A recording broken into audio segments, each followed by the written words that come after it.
दोस्तों, श्री कृष्णा भगवान कहा है कि कभी भी श्री कृष्ण की सिखाई गई बातें युवाओं के लिए इस युग में भी उतनी ही महत्वपूर्ण हैं जितनी अर्जुन के लिए रहीं। जानिए उनके 10 महत्वपूर्ण व्यवहारिक ज्ञान का सार कैसे आज के प्रतियोगी युग में भी सफलता की गारंटी देता है। वही 1 नंबर में कृष्ण हर मोर्चे पर क्रांतिकारी विचारों के धनी रहे हैं।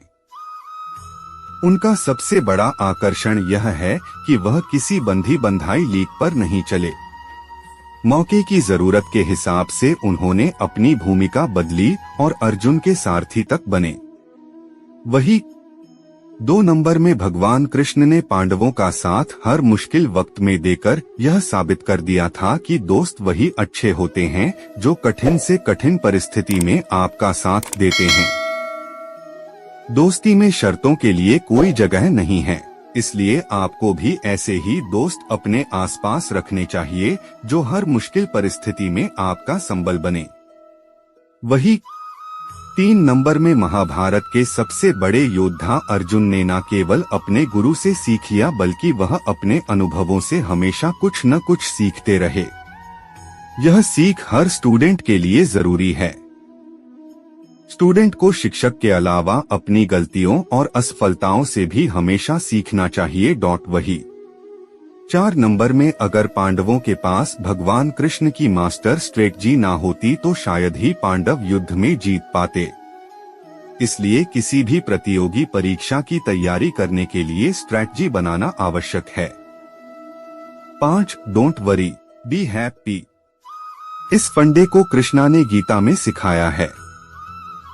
क्यों व्यर्थ चिंता करते हो, किससे व्यर्थ में डरते हो। वही 6 नंबर में कृष्ण से जुड़ी किसी भी कहानी को पढ़े तो आपको ये बात साफ तौर पर देखने को मिलेगी कि इंसान को दूरदर्शी होना चाहिए और उसे परिस्थिति का आकलन करना आना चाहिए।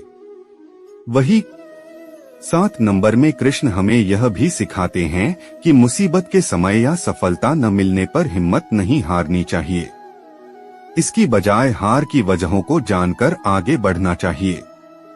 समस्याओं का सामना करें। एक बार डर को पार कर लिया तो फिर जीत आपके कदमों में होगी।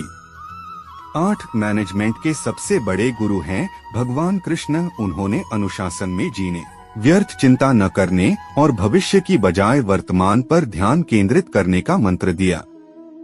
वही 9 नंबर में भगवान कृष्ण ने अपने मित्र सुदामा की गरीबी देखी तो उसके घर पहुंचने से पहले ही उसकी झोंपड़ी की जगह महल बना दिया।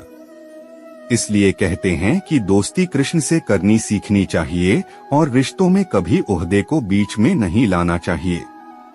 वही 10 नंबर में सीधे रास्ते से सब पाना आसान नहीं होता, खास तौर पर तब जब आपको विरोधियों का पलड़ा भारी हो। ऐसे में कूटनीति का रास्ता अपनाएं। कृष्ण को सबसे बड़ा कूटनीतिज्ञ भी माना जाता है।